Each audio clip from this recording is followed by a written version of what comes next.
My, how a little time, dry weather of course, and some side dressing of fertilizer can kick a garden into full beauty. And that's what we have here with our everlasting garden. Now if you remember, many weeks ago we introduced you to the everlasting or cut flower garden with the help of some of our students, horticulture students here at OSU in Stillwater. They helped design and plant the garden. And again, it's just in full beauty right now, full production. And I want to share with you some of the different types of cut flowers. Now, with our everlasting garden, not only can you enjoy the beauty here of the fresh flower in the garden, but you can cut them and take them inside and get a lot more use from them. Now, to start with, the first one we have here in the front is called Nigella or Nigella, depending on how you want to pronounce it. The particular cultivar is Persian Jewels. We also have another one off to the right here that's a dwarf type. But you can use the flower as a dried flower. Again, it's very pretty and delicate and lacy, but as you let it go ahead and mature, you'll see right in the center is a seed pod, and that seed pod will mature, and once it gets stripes on it, you can also use a seed pod for drying. So we get a little bit of multiple use out of this particular one. Again, that's Nigella Persian Jewels. Now I think behind me here is one that most everyone behind the Nigella is one that everybody is pretty much familiar with. It's called Celosia. You might hear it called flume feather. We've even heard it plume feather. You'll also hear it coxcomb, which is a little bit different when it's a little bit narrower and wider, thicker. This particular one is pink castle. Now it took a long time for this one to start growing because it hated the cool early wet weather, but now it's coming along nicely. It blends in well in our pastel color theme. And when you harvest this one to let it dry, many people have told us that a lot of seeds can fall out of these, so you want to be careful. That's probably one of the pitfalls of this particular one. Now, one that's just been introduced this year that's a cousin to this particular Celosia is called wheat Celosia, and this particular one looks like wheat, and that's where it gets its name. It's got a pinkish cast to it, a lot different texture, and you can imagine in a dried arrangement it would give a whole nother appearance, but it's very similar. The foliage doesn't look that similar, but it is a cousin, and it is a type of Celosia called wheat Celosia. Now right here in front of me is one straw flower. This particular one is Sensation Giants because it gets a lot bigger flower, and you can tell the plant is very tall too, and it's starting to fall over because the flowers are very heavy.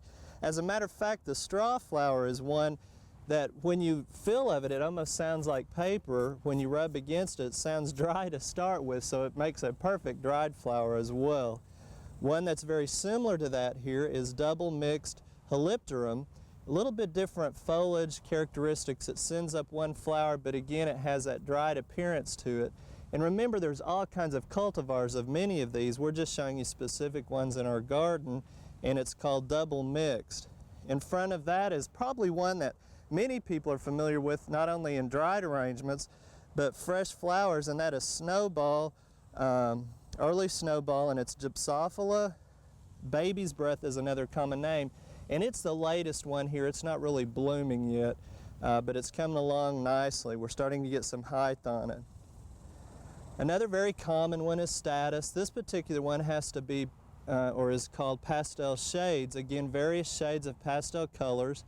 Now one thing on this, you'll notice many times on dried flowers, when you harvest them, you really want to get them right before they're at peak because this is starting to dry out too much, and this is obviously past due, and you want to keep those trimmed back so you'll always put out new fresh growth. Here's a nice one right at peak to harvest. And if you look, you see white, smaller flowers right in the center of some of those colors. Very nice. Now, Status will also come in a perennial plant as well as an annual, which we have right here. One with a little bit more delicate flower is Helichrysum or Cassianum. This particular plant is going downhill on us from some stress, but it's more of a delicate flower, much smaller, so it gives you a little bit more of a contrast in size in your various arrangements. Behind that is another common one, Farina. It's, it's a wide range of colors. It makes a great dried flower, very aggressive. It can get much taller than this. You have to keep it top back quite a bit to start with. And then lastly, I want to show you one called Immortelle. This particular one is Custom Color as a variety. Again, has a dried appearance to it to start with, very nice contrast with the grayish foliage, a little bit different when it's in the actual garden. Now the growing conditions for all these cut flowers are full sun, and they're going to be various heights, so you want to check your catalog.